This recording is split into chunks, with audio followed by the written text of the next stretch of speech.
the three parts of the shadow will unfold. And when the three parts have unfolded, then it seems natural that the shadow will then disappear. The shadow is the false Messiah, the Antichrist.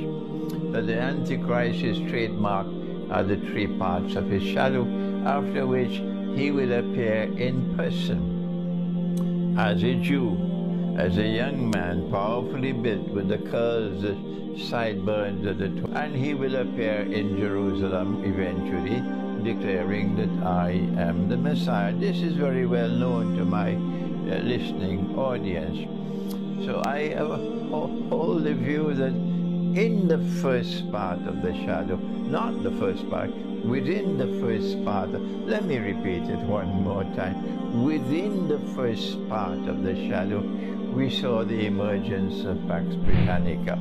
Within the second part of the shadow, within it, we found the Pax Americana. And now we are located at that moment in time when we're in a state of transition to the third part of the shadow, which I anticipate, you may have different views, would be Pax Judaica, when Israel will eventually make a claim to be the ruling state in the world, and that would not be possible without the Great War, and which is around the corner. The Great War is coming soon. How soon? I don't know. Now, what I want to share with you today is, remember that when Solomon, Nabi Sulaiman alayhi salam, was ruling the world from Jerusalem, from the holy state of Israel that we call a Khilafah state, remember that Allah tested him and placed upon his throne someone described as a jasad. You will not find this information anywhere else in the world except in the Quran. When Solomon saw, alayhi salam, he saw the jasad sitting on his throne, he recognized the jasad to be someone evil. He recognized the jasad to be someone evil. He recognized that the jasad wanted to inherit his throne, to rule over holy Israel. All the prophets of Allah were taught about Dajjal, the false Messiah, the Antichrist. So Solomon alayhi salam immediately recognized him to be Dajjal. This is my opinion.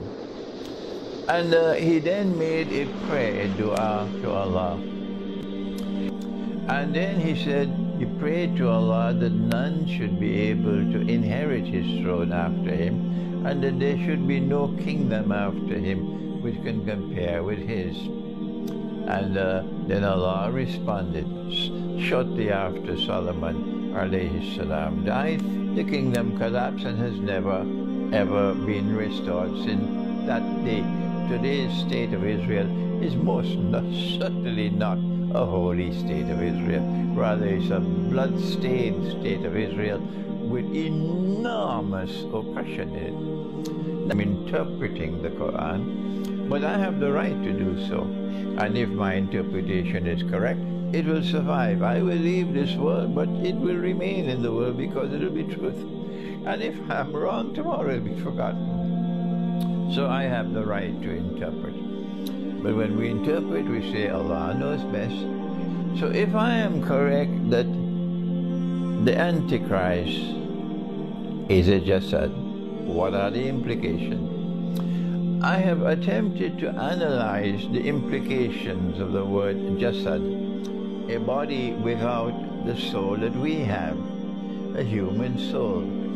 The human soul or the human spirit is blessed by Allah with the capacity to see, not just externally, but also internally. The capacity to hear, not just externally, but also internally. The capacity to use the heart to know, not just that which is conventionally known, but that which otherwise cannot be known. And people have lost the capacity to think.